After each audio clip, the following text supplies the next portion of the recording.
In this lecture, I am going to tell you about the exothermic reactions and endothermic reaction. So let us start the first one, that is the exothermic reaction.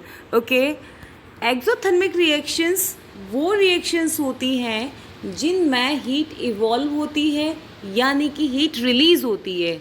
ठीक है, तो किस type की reaction को हम exothermic reactions कहेंगे? वो reactions जिनमें हीट एनर्जी इवॉल्व हो रही है. तो यहाँ पे इस रिएक्शन को समझने के लिए एक एग्जांपल है, that is the burning of carbon.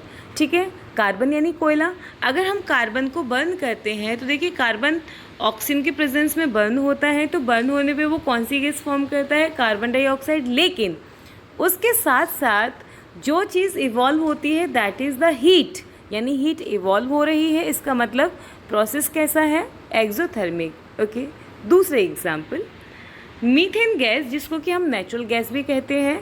It combines in the presence of oxygen. ठीक है, ऑक्सीजन से रिएक्शन करने के बाद में कार्बन डाइऑक्साइड एंड वाटर को प्रोड्यूस करती है. इसके साथ ही हीट एनर्जी भी यहाँ पे इवॉल्व होती है. हीट एनर्जी इवॉल्व हो रही है, यानी प्रोसेस कैसा हुआ? Exothermic. The very important example of exothermic reaction is respiration.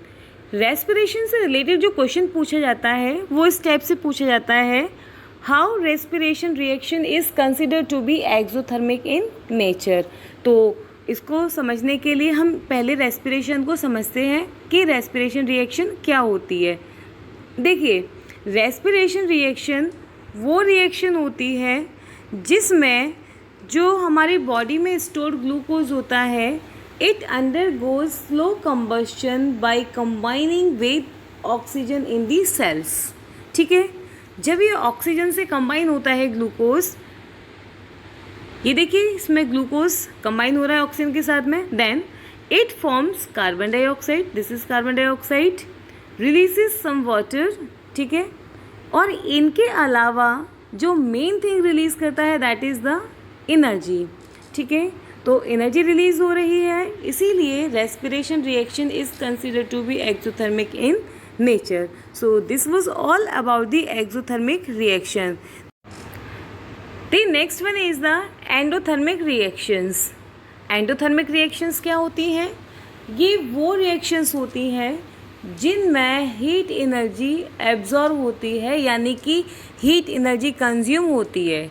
ठीक है, अगर कोई भी रिएक्शन हो रही है और उसको हीट एनर्जी सप्लाई की जा रही है, इसका मतलब ये है कि वो रिएक्शन नेचर में कैसी है? एंडोथर्मिक. तो इसको समझने के लिए यहाँ पे कुछ एग्जांपल्स हैं. पहला एग्जांपल है डिकम्पोजिशन रिएक्शन. डिकम्पोजिशन रिएक्शंस क्या होती हैं? जब कोई भी एक कंपाउंड हीट एब्जॉर्ब करके डिफरेंट कंपाउंड्स में, सिंपलर कंपाउंड्स में कन्वर्ट हो जाता है, वो रिएक्शन डिकम्पोजिशन रिएक्शन कहलाती है.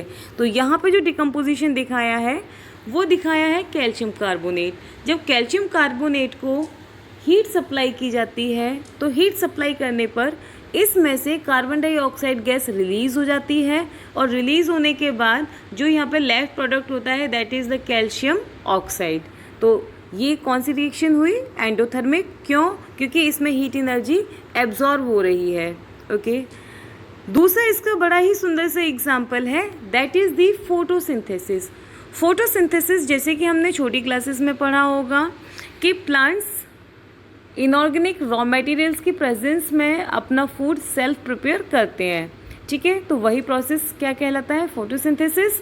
तो केमिस्ट्री की लैंग्वेज में अगर हम बात करें, देन फोटोसिंथेसिस वो रिएक्शन होती है जिसमें inorganic materials like carbon dioxide, ठीक है, ये कंबाइन होता है वाटर के साथ में. लेकिन यहाँ कंडीशन ये होती है कि उसकी जो प्रेजेंस सनलाइट एंड क्लोरोफिल ये भी होना चाहिए, तो जिससे क्या प्रोड्यूस करते हैं? Glucose and oxygen. ठीक है, तो इस केमिकल इक्वेशन को अगर हम देखें, this is carbon dioxide, this is water. Then for this reaction the important one is the sunlight.